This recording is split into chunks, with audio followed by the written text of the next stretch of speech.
Hello दोस्तों, you are welcome to our YouTube channel. आज की इस वीडियो में हम चार्ल्स डिकन की लाइफ और कुछ इंपॉर्टेंट पॉइंट्स को डिस्कस करेंगे। चार्ल्स डिकन एक बहुत ही पुअर फैमिली से बिलोंग करते हैं और ये बेसिकली फेमस हैं अपने कैरेक्टराइजेशन के लिए। Charles Dicken is known as novelist, journalist, editor, illustrator and social commentator. यानी कि चार्ल्स डिकन को नॉवेलिस्ट, जर्नलिस्ट, एडिटर, इलस्ट्रेटर और सामाजिक कमेंटेटर के रूप में जाना जाता है। चार्ल्स डिकन का फुल नाम होता है चार्ल्स जॉन हफम डिकन्स।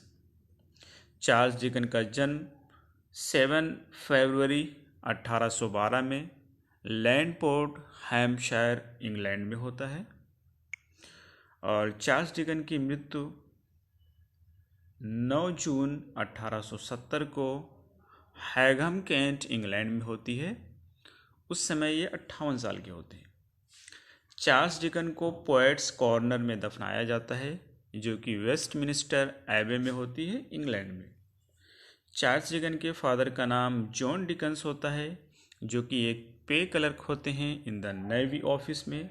ये इंपॉर्टेंट क्वेश्चन से आपके एग्जाम में पूछा गया है कि इनके फादर का प्रोफेशन क्या होता है, तो ये पे क्लर्क होते हैं इन द नेवी ऑफिस में। चार्ल्स डिकन के मदर का नाम एलिजाबेथ डिकन्स होता है। डिकन्स मैरिड कैथरीन होगॉर्थ इन 1836। 1836 में डिकन शादी करते हैं कैथरीन होगार्थ से और उस समय चार्ल्स डिकन 24 साल के होते हैं और इनकी वाइफ यानी कि कैथरीन होगॉर्थ 21 साल की होती है। In 1857, Charles Dickens fell in love with a 18-year-old girl, Ellen Ternan, when he was 45. 1857 में चार्ल्स डिकन को एक 18 साल की लड़की से प्यार हो जाता है जिसका नाम होता है एलन टर्नन और उस समय चार्ल्स डिकन 45 साल के होते हैं। ये बहुत ही इंपॉर्टेंट क्वेश्चन है, आपके एग्जाम में पूछा है कि चार्ल्स डिकन को किस लड़की से प्यार होता है, तो ये एक 18 साल की लड़की होती है जिसका नाम होता है एलन टर्नर। ये नाम बहुत ही इंपॉर्टेंट है। At the age of 12, Dickens was sent to work at a boot blacking factory when his father was imprisoned in Marshalsea debtors prison. 12 साल की आयु में चार्ल्स डिकन को भेज दिया जाता है एक फैक्ट्री में काम करने के लिए, जब इनके पिता को जेल में डाल दिया जाता है क्योंकि वो अपनी कर्ज की अदायगी नहीं कर पाते हैं और इनके फादर को मार्शल शी डेप्टर प्रिजन में डाला जाता है।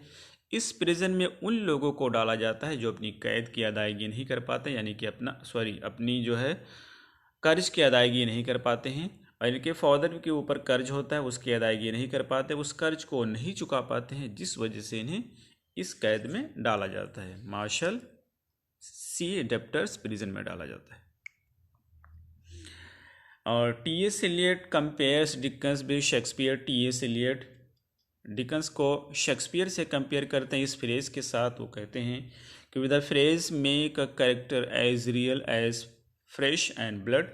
इस फ्रेज के साथ टी.एस. एलियट डिकन्स को शेक्सपियर से कंपेयर करते हैं।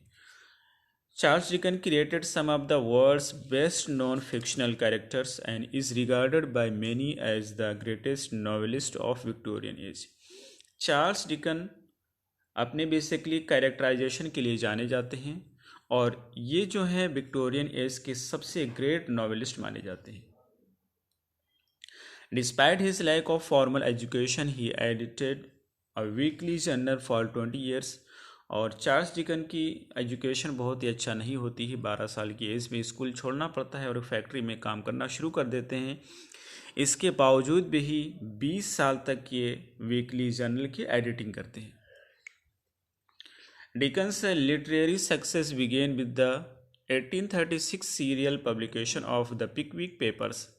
इनकी जो फर्स्ट नावल है जिसका नाम है द पिकविक पेपर, इसका जो है पब्लिकेशन स्टार्ट होता है, ये बेसिकली मंथली स्टार्ट होती है, सीरियल में इसका पब्लिकेशन 1836 से मंथली इसका पब्लिकेशन स्टार्ट होता है और तभी से इनका लिटरेरी करियर की सक्सेस की शुरुआत होती है। किससे? द पिकविक पेपर से। Within a few years, he had become an international literary celebrity और कुछ ही सालों में ये एक इंटरनेशनल लिटरेरी सेलिब्रिटी बन जाते हैं। ये बेसिकली फेमस है अपने humour, satire, keen observation of character और सोसाइटी के लिए।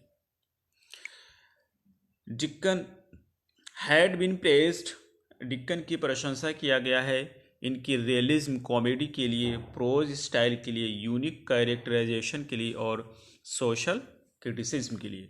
और ये प्रशंसा करने वाले हैं Leo Tolstoy, George Orwell, G K. Chesterton and Tom Wolfe हैं। और चार्ल्स डिकन का क्रिटिसाइज भी किया गया है। Oscar Wilde, Henry James and Virginia wolf इन्होंने कंप्लेन किया है, क्रिटिसाइज किया है और उन्होंने कहा है कि he lacks a lack of psychological depth, loose writing and a vein of sentimentalism. ये किन लोगों ने कहा है? Oscar Wilde, Henry James and Virginia Woolf ने कहा है चार्ल्स डिकन के रेफरेंस में। Charles Dickens also wrote for a newspaper, और इन्होंने न्यूज़पेपर के लिए भी लिखा है जिसका नाम है द मॉर्निंग क्रॉनिकल। इस न्यूज़पेपर के लिए इन्होंने लिखा है अपने स्यूडोनिम बोज से, जिनका स्यूडोनिम बोज था, इसी नेम से इन्होंने लिखा है इस मॉर्निंग क्रॉनिकल के लिए। आपके एग्ज़ाम में पूछा भी गया है कि जब ये द मॉर्निंग क्रॉनिकल के लिए लिख रहे होते हैं तो इनका स्यूडोनिम क्या होता है या किस नाम से लिखते हैं, तो ये बोज से लिखते हैं। अगला पॉइंट है, ये बेसिकली टोटल इनके वर्क्स की बात करते हैं तो ये Charles Dickens basically total 15 novels लिखे हैं, जिसमें से 1 इनकम्प्लीट है और 5 नॉवेलाज लिखे हैं, लगभग सैकड़ों शॉर्ट स्टोरीज और नॉन फिक्शनल आर्टिकल्स। एक तो फिक्शनल आर्टिकल्स होते हैं जो कि फैक्ट पर बेस्ड नहीं होते हैं, इमेजिनरी होते हैं। नॉन फिक्शनल यानी कि ऐसे आर्टिकल जो फैक्ट पर बेस्ड होते हैं या रियलिटी पे बेस्ड होते हैं। चार्ल्स डिकन की ये सारी नॉवेल्स हैं, आप सीरियल में इनको याद कर लें क्योंकि इनकी नॉवेल की सीरियल भी पूछी जाती है एग्जाम में। तो फर्स्ट इनकी नॉवेल है द पिकविक पेपर्स, सेकंड है ओलिवर ट्विस्ट, थर्ड है निकोलस निकोलबी, फोर्थ है the old curiosity shop, fifth है बार्नबी रज, सिक्स है मार्टिन चूज लिविट। और आपको बता दें ये जो 6 नॉवेल्स होती हैं ये पब्लिश होती हैं इनकी स्यूडोनिम बोस की टाइटल से। तो अब क्या समझेंगे, ये स्टार्टिंग की जो 6 नावल होती हैं इनकी जो पोज इनका स्यूडोनिम होता है उससे पब्लिश होती हैं। बाकी की जो नावल इनकी होती हैं 8 नावल जो बची हुई है वो इनके नाम चार्ल्स डिकन से पब्लिश होती है। 7 नंबर की नावल है डोम्बी एंड सन, 8 है डेविड कॉपरफील्ड, 9 है ब्लीक हाउस, 10 है हार्ड टाइम्स, 11 है लिटिल डोरेट, 12 है अ टेल ऑफ टू सिटीज़, 13 है ग्रेट एक्सपेक्टेशन, 14 है आवर म्यूचुअल फ्रेंड। ये जो 14 नावल है इनकी लास्ट कंप्लीट नावल है 14, और 15 जो होती है एडविन ड्रूड जिसका फुल टाइटल है the mystery of Edwin druid, ये इनकी इनकम्प्लीट नावल होती है, एग्जाम में पूछी भी गई है कि इनकी लास्ट कंप्लीट नावल क्या होती है। तो आवर म्यूचुअल फ्रेंड इनकी लास्ट कंप्लीट नावल है, और इनकी इनकम्प्लीट नावल कौन सी है तो एडविन ड्रूड होती है। इसको लिखते समय इनकी मृत्यु हो जाती है, इसलिए ये नावल कंप्लीट नहीं हो पाती है। तो कुछ नावल को डिस्कस, जिससे इसमें 5 नॉवेलॉज हैं, जैसे फर्स्ट है क्रिसमस कैरोल, और ये जो क्रिसमस कैरोल होती है ये इनकी लास्ट बुक है। कैसी बुक है? Last book. आपके एग्जाम में पूछा जाता है कि चार्ल्स डिकन की लास्ट बुक कौन सी है, तो क्रिसमस कैरोल जो है ये लास्ट बुक है। सेकंड है, ये 5 नॉवेलॉज हैं। सेकंड है द चिमीज, थर्ड है the Cricket on the Hearth, fourth है द हॉन्टेड मैन, और फिफ्थ है द सिग्नल मैन। तो इनकी जो फर्स्ट नावल होती है द पिकविक पेपर्स, उसका फुल टाइटल होता है the Posthumous Papers of the Pickwick Club, ये इसका फुल टाइटल होता है। ये मंथली सीरियल में पब्लिश होती है। अप्रैल 1836 से इसका पब्लिकेशन स्टार्ट होता है और नवंबर 1857 तक की ये पब्लिश होती है। ये बेसिकली इनका जो शॉर्ट स्टोरीज़ का कलेक्शन होता है जो पब्लिश होता है स्केचेस बाय बोस के नाम से ये पब्लिश होता है। जिनका शॉर्ट स्टोरीज़ का कलेक्शन है ये 1836 में पब्लिश होता है, और इसी के बाद इनकी ये नावल आती है। ये जो नावल इनकी है द पिकविक पेपर्स, ये पब्लिश होती है, इसको पब्लिश किया जाता है चैपमैन एंड हॉल के द्वारा, और ये इनके स्यूडोनिम बोस के नाम से पब्लिश होती है। इसका जो मेन कैरेक्टर होता है या प्रोटैगनिस्ट होता है वो सैमुअल पिकविक होता है, जो इसको हीरो होता है या कह सकते हैं प्रोटैगनिस्ट है। इसे ट्रेवल करना बहुत ही पसंद होता है और ये ट्रेवल करता है अपने 3 दोस्तों के साथ। इसके 3 दोस्त कौन कौन से हैं? फर्स्ट है ट्रेसी ट्यूबमैन। ये कैरेक्टर बहुत ही इंपॉर्टेंट है, आपके एग्जाम में पूछे गए हैं। तो फर्स्ट कैरेक्टर है, जैसे एक तो सैमुअल पिकविक हो गया जो कि प्रोटैगनिस्ट है। ट्रेसी ट्यूबमैन ये एक लेडी मैन होता है, लेकिन कभी किसी लेडी का दिल नहीं जीता है इसने। अगस्तस स्नोडग्रॉस एक पोएट होता है, लेकिन इस नावल में उसने कोई पोएम नहीं लिखी है। नैथनियल विंकल जो होते हैं ये एक स्पोर्ट्समैन होते हैं, लेकिन इसके अंदर एंथुजियाज्म और जज्बे की कमी होती है।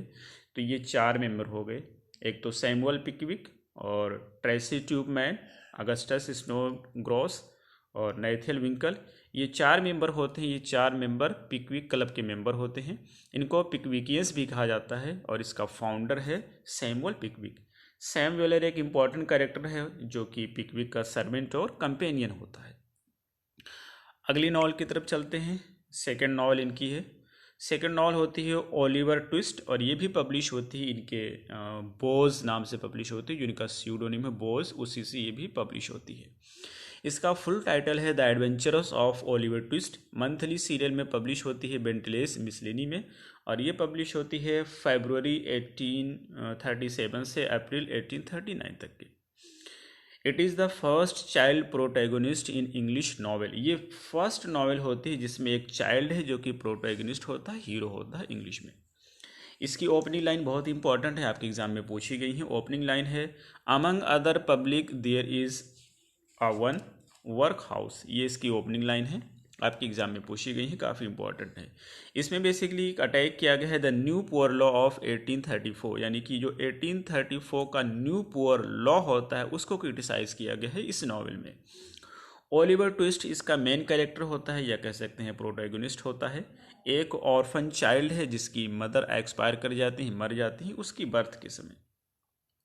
इसकी स्टोरी कुछ इस तरह से होती है कि it is about an orphan और ओलिवर ट्विस्ट। ये एक अनाथ ओलिवर ट्विस्ट के बारे में ये कहानी है, जो एक वर्क हाउस में पैदा होता है और उसे एक अप्रेंटिसशिप में एक अंडरटेकर को बेच दिया जाता है। आफ्टर स्केपिंग उससे बच करके ओलिवर ट्विस्ट लंदन को जाता है, और जहाँ पर जब लंदन को जाता है तो उसकी मुलाकात होती है आर्थर डोजर से। इंपॉर्टेंट कैरेक्टर है आर्थर डोजर इस नॉवल का। तो जब वो लंदन भाग करके जाता है ओलिवर ट्विस्ट, तो उसकी मुलाकात होती है आर्टफुल डोजर से। आर्टफुल डोजर एक पिक पॉकेट का जो गैंग होता है उसका मेंबर होता है, यानी कि चोरों के गैंग का मेंबर होता है आर्थर डोजर। और इसका जो हेड होता है, या कह सकते हैं सरदार होता है इस गैंग का, वो फगीन होता है। ठीक है, तो ये रही इस नावल के बारे में। अगली नावल थर्ड है जो कि है निकोलस निकल्बी का फुल टाइटल होता है the life and adventures of Nicholas Nickleby. ये जो पब्लिश होती है ये भी बेसिकली, जैसा कि हमें पता है कि जो चार्ल्स डिकन की नॉवेल्स होती हैं तो अक्सर नॉवेल ये सीरियल वाइज पब्लिश हुई है, मंथली सीरियल में। तो ये भी मंथली सीरियल में पब्लिश होती है। अप्रैल 1838 से अक्टूबर 1839 तक की पब्लिश होती है, और ये भी इनके जो स्यूडोनिम बोज होता है उसी नाम से पब्लिश होती है।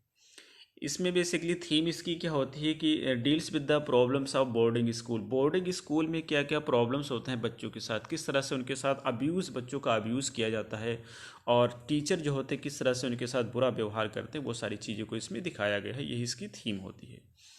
निकोलस निकल्बी जो होता है ये इसको हीरो होता है या प्रोटैगनिस्ट होता है नॉवल का। हिज फादर हैज़ डाइड, उसके पिता की मृत्यु हो जाती है। And left Nicholas and his family penniless, और उसके पिता जब मर जाते हैं तो निकोलस और उसकी फैमिली असहाय बगैर पैसे के बचते हैं। इस नॉवल की स्टोरी कुछ इस तरह से होती है। It is about the life and adventures of Nicholas Nickleby. ये निकोलस निकल्बी के लाइफ और एडवेंचरस के बारे में है। निकोलस जो कि एक यंग मैन है who must support his mother and sister after his father death, जो कि अपने मदर और सिस्टर का सपोर्ट करता है अपनी फादर की मृत्यु के बाद। अगली नावल हमारी है फोर्थ है डेविड कॉपरफील्ड। ये डेविड कॉपरफील्ड जो है बहुत ही इंपॉर्टेंट नावल है, और ये नावल हमारी 8 नंबर की नावल है। ये पब्लिश हुई थी चार्ल्स डिकन के नाम से पब्लिश हुई थी। इसका फुल टाइटल होता है the Personal History Adventures Experience and Observation of David Copperfield the Younger of Blunderstone Rookery. ये भी मंथली सीरियल में पब्लिश होती है। मई 1849 से स्टार्ट होती पब्लिकेशन इसका, और नवंबर 1850 तक होती है। ये बुक के रूप में पब्लिश होती है 1850 में, ये कंप्लीट बुक के रूप में पब्लिश होती है। इसकी ओपनिंग लाइन बहुत ही इंपॉर्टेंट है, एग्जाम में पूछी गई ही, वो है whether I shall turn out to be the hero of my own life these pages must show. ये लाइन इसकी ओपनिंग लाइन है। इसकी सेटिंग बेसिकली होती है Victorian England and Switzerland. Exam में पूछा गया है कि इसकी सेटिंग का है, तो विक्टोरियन इंग्लैंड एंड स्विट्ज़रलैंड में इसकी सेटिंग है। और ये एक ऑटोबायोग्राफिकल नावल है, बहुत ही इंपॉर्टेंट पॉइंट है। ये इनकी एक ऐसी नावल है डेविड कॉपरफील्ड जो ऑटोबायोग्राफिकल नावल है। इसमें चार्ल्स डिकन के लाइफ के बहुत सारे एलिमेंट्स को दिखाया गया है। It has many character and several plots. जैसा कि हमें पता है कि चार्ल्स डिकन अपने कैरेक्टराइजेशन के लिए जाने जाते हैं, इसमें भी बहुत सारे कैरेक्टर्स हैं और सब प्लॉट्स भी इसके अंदर कई सारे हैं। It is told partly by heroine Esther Summerson and partly by an omniscient narrator. इसकी जो स्टोरी होती है तो कुछ भाग तो इसके हीरोइन ईस्टर समरसन के द्वारा बताया जाता है और कुछ जो होता है वो एक को अननोन ओमनिशियंट नैरेटर के द्वारा सुनाया जाता है। इसमें एक कैरेक्टर है विल्किंस मिकावेर, ये जो कि फिक्शनल कैरेक्टर है। ये keeps on hoping that something will turn up. Important line है, ये कौन कहता है? विल्किन मिकावेर कहता है कि समथिंग विल टर्न अप, आपके एग्जाम में पूछी गई है। और सबसे इंपॉर्टेंट पॉइंट है, चार्ल्स डिकन कहते हैं कि of all my books I like this the best. कहते हैं ये किसके बारे में कहते हैं? इसके डेविड कॉपरफील्ड के बारे में कहते हैं कि of all my books I like this the best, यानी कि हमारी सारी किताबों में से ये किताब मुझे बहुत ज़्यादा पसंद है। किसके बारे में? डेविड कॉपरफील्ड के बारे में कहा गया है, इंपॉर्टेंट पॉइंट है। अगली नॉवल है लिटिल डोरेट। ये भी मंथली सीरियल में पब्लिश होती है दिसंबर 1855 से जून 1857 तक के। ये 11th नंबर की नॉवल होती है और ये चार्ल्स डिकन के नाम से पब्लिश होती है। This novel is based on the satire of the short coming of both government and society. और ये नॉवल बेसिकली क्रिटिसाइज़ करती है, दिखाती है जो गवर्नमेंट है और सोसाइटी है उसकी कमियाँ को। ठीक है, इसका सब्जेक्ट मैटर होता है लॉज डिले, किस तरह से लॉ में डिले होता है या जस्टिस में डिले होता है, वो इसका सब्जेक्ट मैटर होता है या थीम होता है। अगली नॉवल है अ टेल ऑफ टू सिटीज़। बहुत इंपॉर्टेंट नॉवल है, वीकली सीरियल में पब्लिश होती है मैगजीन ऑल ईयर राउंड में। इसका पब्लिकेशन स्टार्ट होता है 13 अप्रैल 1859 से और 26 नवंबर 1859 तक के पब्लिश होता है। ये कंप्लीट बुक के रूप में आती है, 1859 में आती है। 12 नंबर की ये नॉवल इनकी है और ये एक हिस्टोरिकल नॉवल है, याद रखेंगे। The a tale of two cities ये एक हिस्टोरिकल नॉवल है। It has a romantic hero with a weakness. और इसके बारे में कहा गया है कि ये जो नॉवल है इसमें जो हीरो उसका है वो रोमांटिक है, लेकिन उसके साथ वीकनेस भी है, कमियां भी है। सेटिंग इसकी जो हुई है लंदन एंड पेरिस में इसकी सेटिंग हुई है, बहुत ही इंपॉर्टेंट पॉइंट है। इसकी सेटिंग कहाँ हुई? जैसे कि बताया गया a tale of two cities, तो जो टू सिटीज़ की बात करता है वो टू सिटीज़ है लंदन एंड पेरिस हैं। Before and during the French revolution, ठीक है, before and during the French revolution की बात करते हैं, two cities London and Paris की। इसकी ओपनिंग लाइन बहुत ही फेमस है, it was the best of time, it was the worst of time, it was the age of wisdom, it was the age of foolishness. ये इसकी opening line होती है, important है, एग्जाम में पूछी गई है।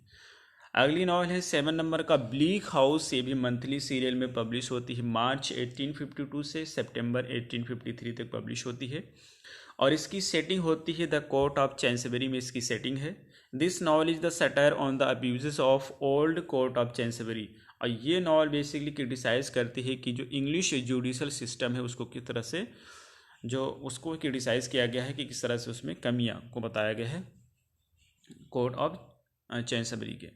अगली नॉवल जो हमारी होती है 8 नंबर की है, ये लास्ट है आज की, और ये है ग्रेट एक्सपेक्टेशन। वीकली सीरियल में in all the year round magazine में पब्लिश होती है।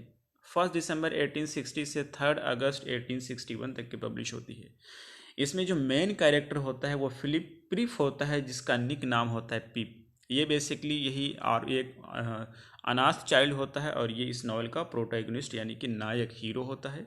इसमें एक कैरेक्टर होता है अबेल मैगविच।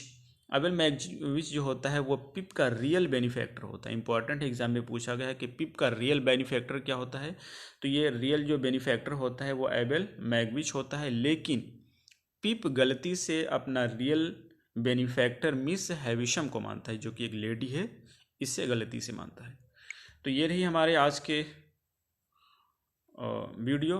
हमें उम्मीद है आपको ज़रूर समझ आया होगा। फिर मिलते हैं अगली वीडियो में। Till then take care, have a good time.